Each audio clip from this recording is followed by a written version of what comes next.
नमस्कार, मी स्नेहल चौधरी. आपण पाहत आहात LS मराठी. पाहूयात काही महत्त्वाच्या घडामोडी. राष्ट्रवादीच्या नेत्यांची मुख्यमंत्री देवेंद्र फडणवीसांसोबतची बैठक संपली आहे.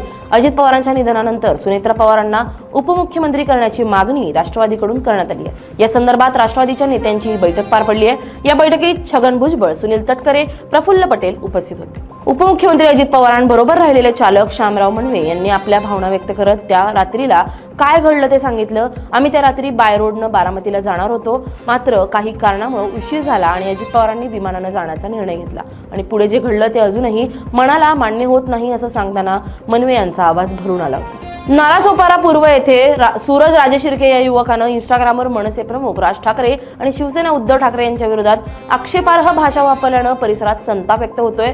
या प्रकाराची माहिती मिळताच मनसे आणि शिवसेना उद्धव ठाकरे गटाचे कार्यकर्ते एकत्र येऊन संबंधित युवकाकडे पोहोचले आणि त्याला कृत्याची गंभीरता समजावून सार्वजनिक माफी मागण्यास भाग पाडले.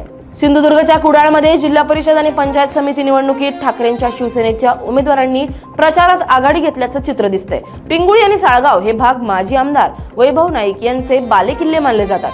याच भागात गंगाराम सडवेलकर आणि कृष्णा धुरी यांनी घरोघरी जाऊन प्रचार करण्यावर भर दिलाय. भाजपचे राष्ट्रीय अध्यक्ष नितीन नबीन गोव्यातील मोपा विमानतळावर दाखल झालेत.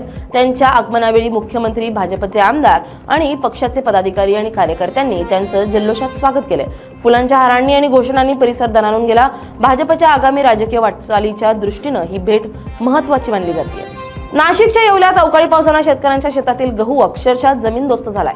पारेगाव शिवारात काढणीला आलेले 2 एकर गव्हाचं पीक आडवं पडल्यामुळे शेतकरी हवालदिल झालेत. वाशिमच्या मंगळूरपीरमध्ये शेंदूरजना मोरे गावाच्या रस्त्यासाठी नागरिकांनी उपोषण केलंय. या रस्त्याच्या दुरुस्तीसाठी मागणी करूनही प्रशासनाकडून कोणतीही दखल घेतली जात नसल्याचा आरोप नागरिकांनी केलाय. हा रस्ता पूर्णतः खराब अवस्थेत असून ठिकठिकाणी मोठमोठे खड्डे पडलेत. त्यामुळे शाळकरी मुलांना रोज जीव मुठीत घेऊन प्रवास करावा लागतोय. छत्रपती संभाजीनगरच्या चिकलठाणा विमानतळावर जिवंत काडतुसं सापडल्याने एकच खळबळ उडाली आहे. दिल्लीला जाण्यासाठी विमानतळावर आलेल्या एका प्रवाशाकडे बंदुकीचं जिवंत काडतूस आढळून आल्यानंतर सुरक्षा यंत्रणांनी तातडीनं त्याला ताब्यात घेतले.